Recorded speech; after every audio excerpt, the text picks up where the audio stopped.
I haven't done a Let's Talk About It in a hot minute, but let's do one. So, why people leave apostolic churches or any churches in general. Let's talk about it. For me, every time I left a church, it was because I lost respect for the leadership. And recently I've had to get over that because leadership, they're just people and they mess up. And sometimes it's really hard because you hold them to a higher standard and you're like, you lied to me, you were hypocritical, super sucks, don't want to deal with that. But there's literally no leadership in the entire world that's going to be perfect. I think the key to fixing that and not leaving and backsliding is reading the scripture, seek out your own salvation with fear and trembling.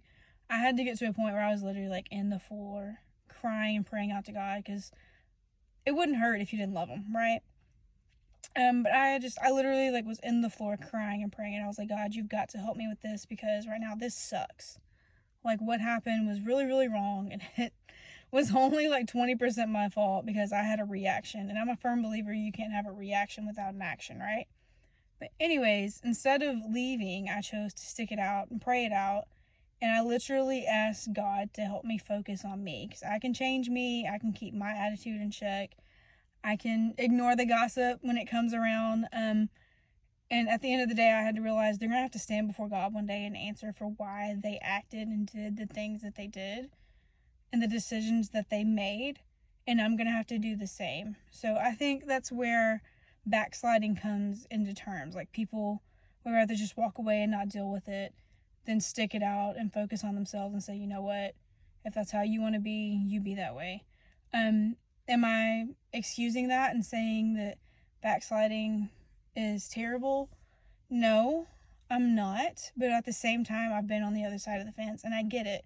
I have left churches because I sat down with the leadership and they lied to my face. And I was like, I'm not sitting under this. I don't respect that. Now that I'm getting older, I'm like, you know what? There's always going to be a disagreement. There's always going to be something that happens. But at the end of the day, I'm going to have to answer to God for me. So that's my take on why people backslide.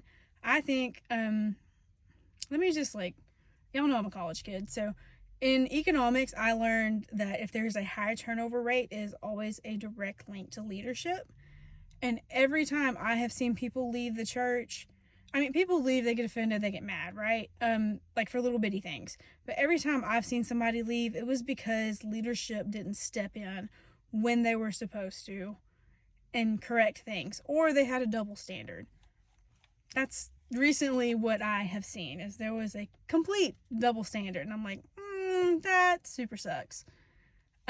So I think that's ultimately what it boils down to, is people just don't want to deal with shenanigans and bunk, so they go somewhere else. And I've heard all kinds of things. They're church hoppers, they're this, they're that. My family's been called that, I've been called that, a church hopper. And like I said, at the end of the day, it all goes back to you need to worry about yourself and worry about you and your own salvation and let other people answer for what they've done. So let's talk about it.